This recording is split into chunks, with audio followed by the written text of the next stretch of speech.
حضرت ابو بکر صدیق کا زمانہ تھا تو ایک شخص ملک شام کا رہنے والا، بڑا قرضہ چڑھ گیا اس پہ، تو وہ حضرت ابو بکر صدیق کے پاس آیا، کہنے لگا آپ امیر بھی ہیں اور امیر بھی ہیں، دونوں باتیں، ایک امیر یہ ہے کہ مسلمانوں کے سربراہ ہیں، اور دوسرا اللہ نے آپ کو مال و دولت بھی عطا فرمایا ہے، تو میرے اوپر قرضہ چڑھ گیا ہے تو مہربانی فرمائے۔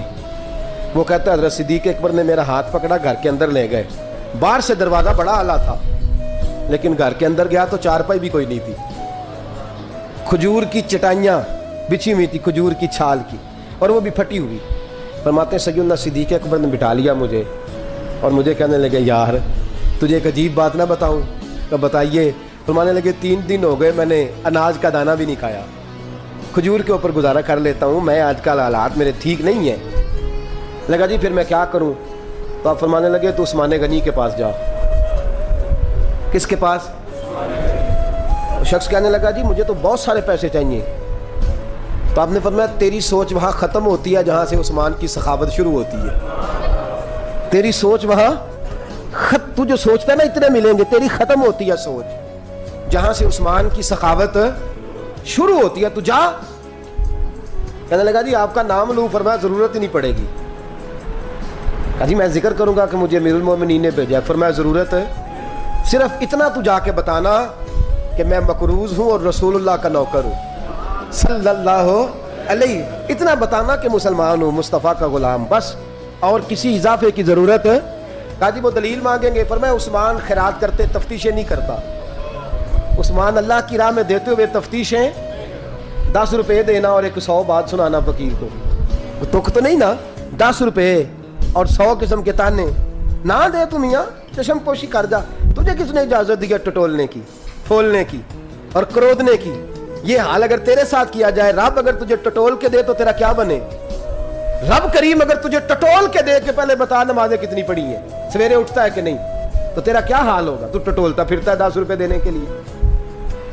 حضرت عثمان غنی کی عادت نہیں، وہ شخص کہتا ہے میں چلا گیا، پوچھتا پچھاتا دروازے پہ پہنچا، دروازے پہ دستک دی تو حضرت عثمان غنی کے اندر سے بولنے کی آواز ہے، اپنے بچوں کو ڈانٹ رہے ہیں، کہتے ہیں یار تم لوگ شہد کے اندر، دودھ کے اندر شہد ملا کے پیتے ہو، خرچہ تھوڑا کم کرو، اتنا خرچہ تم نے بڑھا دیا ہے، تم دودھ کے اندر دودھ بھی میٹھا شہد بھی میٹھا، ایک چیز کھا لو، کو بیمار ہو 2 چیزیں استعمال کرتے ہو۔ کہتے ہیں میں نے کہا ابو بکر تو بڑی باتیں بتا رہے تھے، اور اس قسم کے کئی واقعات حضرت عثمان غنی کے ساتھ ہوئے، وہ تو بڑی باتیں بتا رہے تھے، اور یہ آدمی دودھ شہد سے لڑائی کر رہا ہے اور مجھے کئی ہزار درہم چاہیے، دینار چاہیے، مجھے دے گا؟ فرماتے ہیں اب وہ ڈانٹ کے باہر آئے، میں دروازے پہ تھا، آتے ہی کہنے لگے میں آیا نا، تو جب میں نے السلام علیکم کہا تو وہ سمجھ گئے میں مسلمان ہوں۔ کہتے وعلیکم کہا تو پہلا جملہ انہوں نے جو بولا وہ ان کے بڑے پن کا مظاہرہ تھا۔ کہنے لگے بچوں کو ایک بات سمجھانی تھی، آنے میں مجھے 1.5-2 منٹ لگ گئے، تو دروازے پہ کھڑا رہا، مجھے معاف کر دینا۔ بڑے لوگوں کی بڑی باتیں، بڑے لوگوں کی بڑی باتیں، اتنا بڑا قد ہے اتنا بڑا اخلاق ہے۔ کہنے لگے تجھے ایک بات بچوں سے کرنے لگ گیا تھا، تجھے انتظار کرنا پڑا، ذرا درگزر کرنا۔ کہتے ہیں پھر انہوں نے دروازہ کھولا، جو اس وقت ان کا ماحول تھا، حویلی کا، ڈرائنگ روم کا، جو بھی، مجھے بٹھایا۔ کہتے ہیں میرے لیے جو پہلی چیز آئی وہ دودھ کے اندر شہد ڈال کے وہ لائے۔ کہتے ہیں میرے دل میں خیال آیا گھر میں جھگڑا کر رہے تھے، مجھے پلایا، اس کے بعد کھجوروں کا حلوہ آ گیا۔ کہتے ہیں میں نے کہا بچوں کو کہہ رہے تھے ایک میٹھی چیز استعمال کرو، میرے لیے 3 آ گئی ہیں، 3 آ گئی، عجیب شخص ہے۔ کہتے ہیں میں لیکن ابھی میرا تصور جمع نہیں، میں نے کہا اتنا تگڑا نہیں جتنا حضرت ابو بکر نے بتایا ہے۔ کہتے ہیں کھلا پلا کے نا پھر پوچھنے لگے کیسے آئے ہو، کیسے آئے ہو؟ تو کہتے ہیں میں نے کہا کہ جناب میں مجبور ہوں، آج بہت سارے لوگ ہیں نا جن کے پاس کسی کی بات سننے کا ٹائم ہی نہیں، کہتے ہیں موٹی موٹی بات کریں، آخری۔ حضرت عثمان غنی پوری کھلا پلا کے کہنے لگے کیسے آنا ہوا؟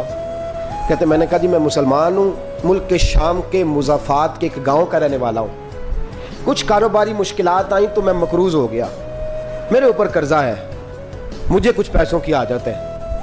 فرمانے لگے میں نے کچھ پیسے کہا، انہوں نے ایک آواز دی تو ان کا غلام آیا، ایک اونٹ کے اوپر لدا ہوا سامان لے کے۔ کس کے اوپر؟